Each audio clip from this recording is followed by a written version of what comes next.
All right, so what we're going to talk about are some considerations for setting up your AR-15 for sort of general home and self-defense, as well as some sort of general training uses, and a rifle that can be taken to a formal, maybe high round count training course.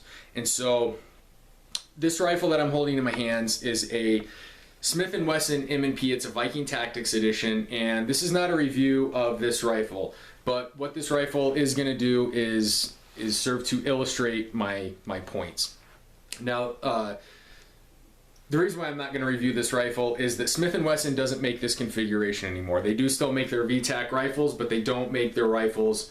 They don't make this particular configuration anymore, as far as I know. And I don't want to review something that you can't just go out and buy. So I'm gonna move you guys around here just a little bit. So, all right.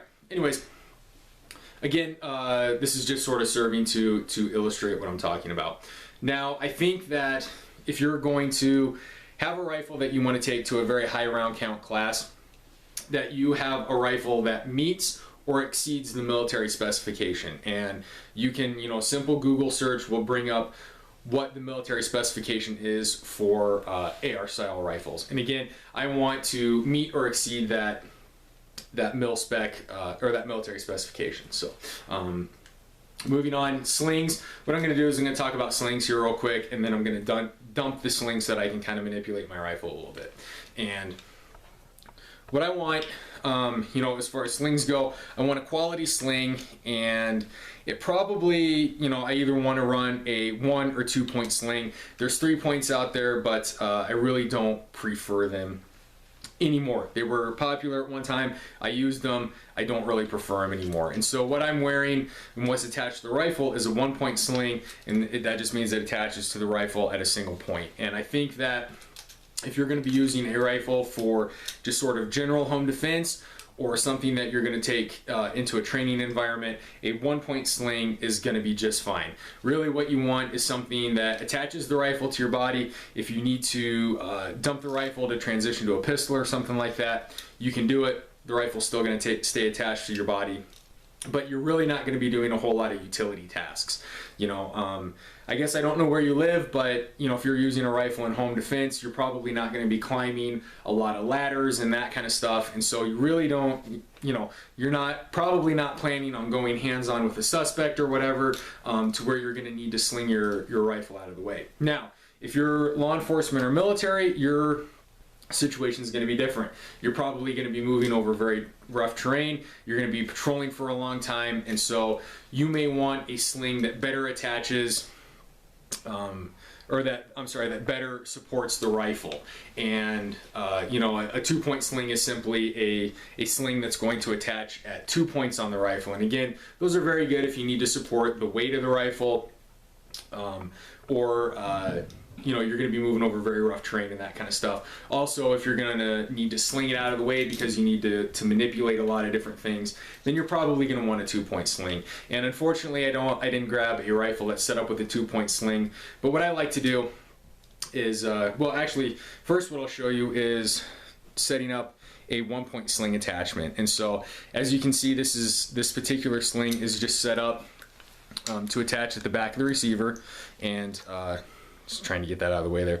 And this is a Magpul ASP, and this is kind of an older Magpul Viking Tactics sort of Franken sling I put together. Anyways, again, my sling attaches behind my or at the end of the receiver here. Now, if I'm going to set up a rifle with a 2 point sling, I'm going to use that same attachment point at the rear of the receiver, and then probably another attachment point here forward of the receiver on the rail. And what that allows me to do is to have the benefits of a 2 point sling while still making the rifle very handy. I can manipulate it very easy and that kind of thing. So there's slings. So like I say, I'm gonna dump the sling, and we'll just kind of move on. All right. Next, optics. So I think that for most home defense applications and most training applications, that a red dot sight will serve you very, very well. And pick your pick your make and model, but I think that a red dot sight will serve most shooters in a home defense and training environment very well. Now, if depending on where you live, if you can only have one rifle, you live in some kind of big open country, you may choose to go with a different style optic, you know, based on the environment that you live in. But like I say, I think that for most home defense, general training uses, a red dot sight will work just fine. Now, this happens to be an Aimpoint Micro, and this is an H1. Now, there's Aimpoint makes two styles of their micros. They make the H1 and the T1. The H1 is sort of marketed for civilians, while the T1 is marketed more towards the military end of things, maybe law enforcement. The T1 has some night vision settings, is a little bit more water resistant and that kind of thing than the H1.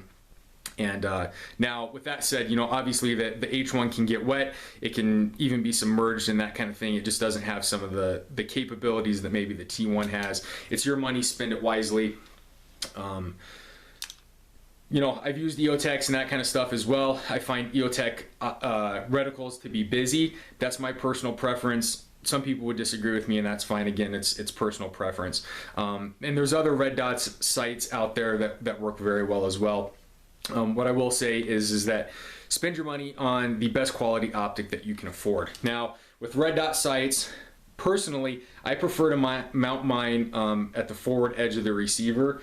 You may prefer to mount yours further back, and that's fine. I just like to mount mine here. It's at a nice balance point on the rifle and that kind of thing. They're fairly fast into action, and still allows me to be precise. So there's optics and kind of my take on that. Now, let's roll right into backup sights.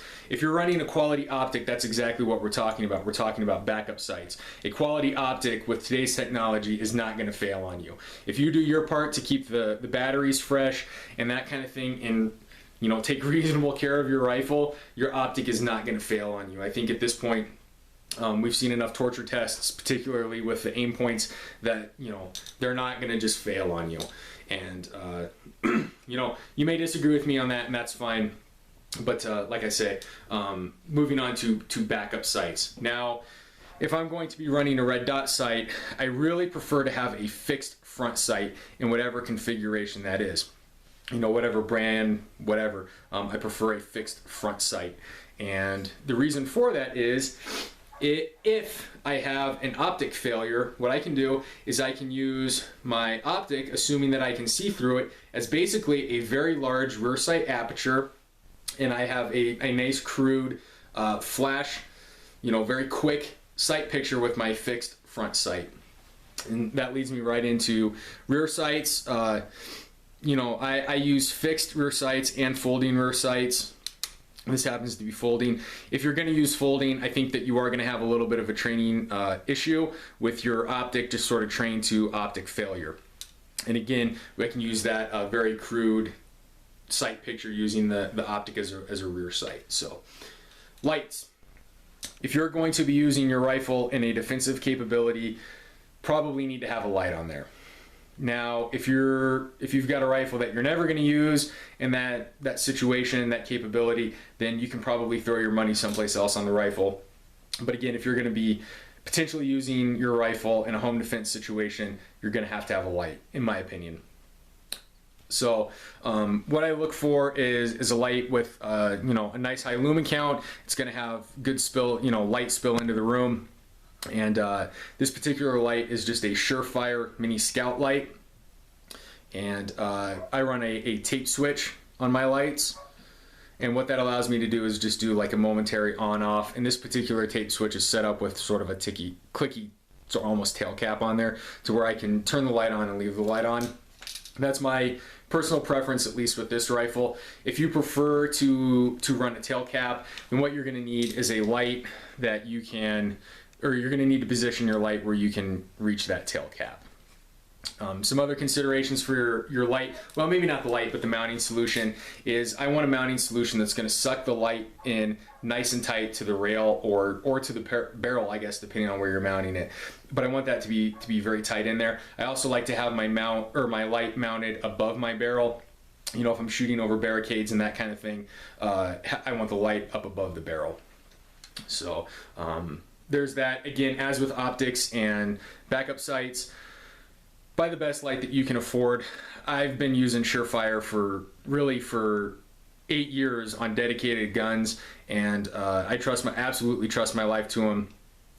Big Surefire fan. You know, like I kind of mentioned, it doesn't necessarily have to be a dedicated weapon light, but get you a good solid light and a good solid mounting solution. Let's see. I think that'll do it. So appreciate you guys tuning in.